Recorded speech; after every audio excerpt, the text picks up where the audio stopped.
Hey, John here. Here's a look at the day number 131. This is an aggressive Yngwie-Style picking run. As usual, I'm going to play it once slowly and then break it down. And as I break it down, I'll give you some practice advice as well that you can apply to this thing, but also pretty much anything else you're practicing.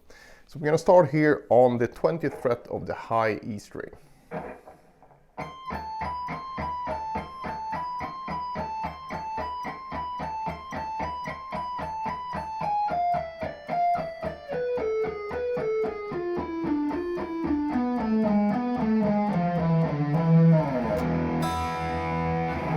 This one is based on the E Phrygian dominant scale, and that happens to be the same notes as the A harmonic minor, and it's the fifth mode of A harmonic minor, but we hear everything in relationship to the E note here. So the scale degrees would be 1, flat 2, 3, 4, 5, flat 6, flat 7, and then back to 1. So it's really this distance here that gives the sort of flavor of the scale. And you hear this a lot in Yngwie's playing. We're going to start with the classic Yngwie 6-note sequence that I'm playing here on 17, 19, and 20. And then I'm playing the sequence, if you number the notes from left to right, 1, 2, 3. The sequence goes as follows: 3, 1, 2, 3, 2, 1. 3, 1, 2, 3, 2, 1. So, like a classic picking sequence. And I repeat this 4 times. So 1, 2, 3, 4. So that in itself is kind of a good picking practice thing. But if you really want to practice this to get your picking up to speed, and this is a really good one because this is one of the first ones that Paul Gilbert learned to pick fast, according to himself. So his picking was pretty damn good.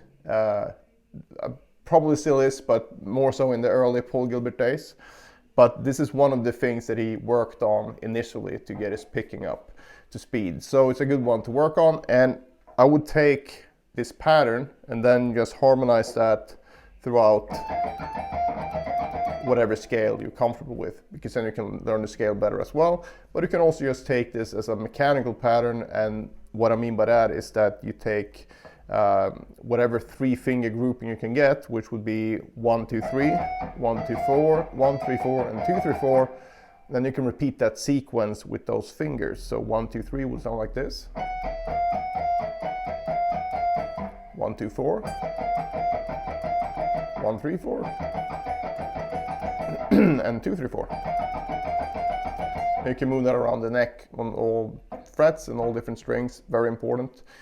Because if you only practice a particular thing at a particular fret or position on the fretboard, it's not necessarily going to translate that well to other places, because quite a big difference in the size of the frets and also, or the fret spacing, I should say, and also the thickness of the strings. So make sure that whatever you're practicing that you really want to get into your playing, you should do that all over the fretboard. So you sort of future-proofing your technique in that way. Anyway, that's a bit for this type of sequence. So we do that 4 times. Then we're gonna descend here with we're basically using all the notes out of the Phrygian dominant scale except for the flat 6. So we're gonna go the 5th, the 4th, major 3rd, flat 2nd, root, flat 7.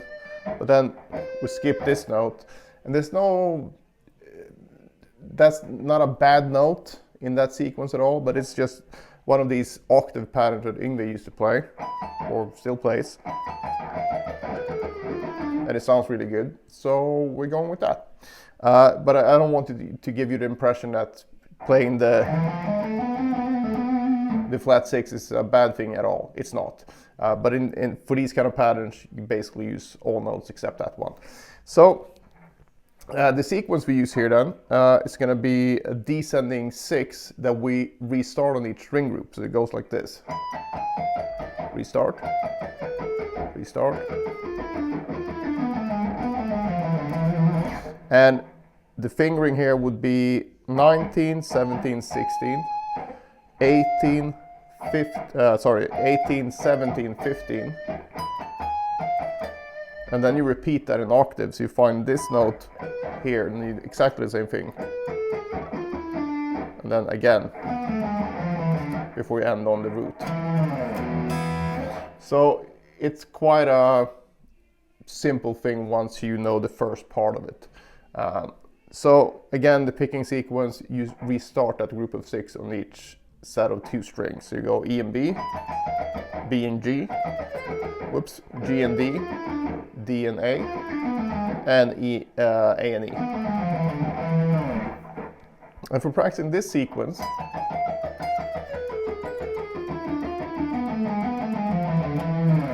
you could absolutely just repeat the lick, but I would highly suggest that you take this through the, whatever 3-note string scales you know across the neck, and also doing with these mechanical fingerings, because it really helps your picking. So you can go, if we do the mechanical fingering stuff, you do 1, 2, 3 first.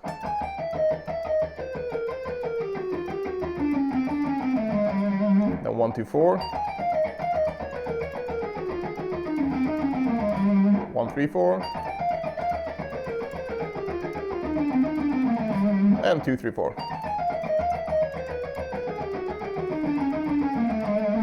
So the picking will be the same as if you played it, in the actual way that I play the lick, but the fingering of the left hand is simplified when you do these systematic fingerings. But also you get to use 2, 3, 4, for example, which is kind of a tricky fingering, and it really helps you balance the left hand. So you're not only using a particular fingering.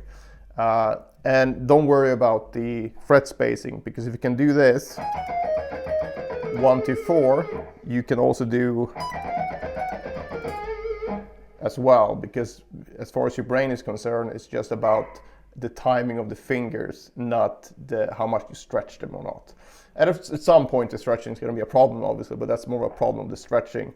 The synchronization, though, once you can do it with any type of fingering, you should be able to do that whether or not you stretch one extra fret or not with either finger.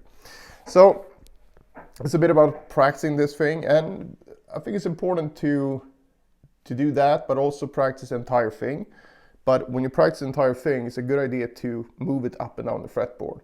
So in this case, the span would be from the 20th fret to the 10th fret. So a good idea here would be to start here, play the entire lick through once, then start 1 fret lower, play it through once, start 1 fret lower again, through once, all the way until you get to, an open string or the 1st fret. And also you can move it up a bit if you have frets to spare up here. So basically just taking the whole thing and transposing it in half steps. It really helps to see the shapes better, but also you get to experience all these different fretboard spacing as talked about before, as well as, the whole lick itself, you're gonna play all 6 strings anyway, but it's just an important thing to do that so you don't get stuck playing at one, very comfortable place of the fretboard, because then it's going to be very difficult to grow your technique from there. All right, so basically after doing this descending groups of 6 run, I'm going to end up here on the root note, and then I slide down, play an open E5th, and play the open E and B string as well. So, and of course you can end this however you like, so it doesn't mean that you have to do it that way, but that's how I played it in the fast version.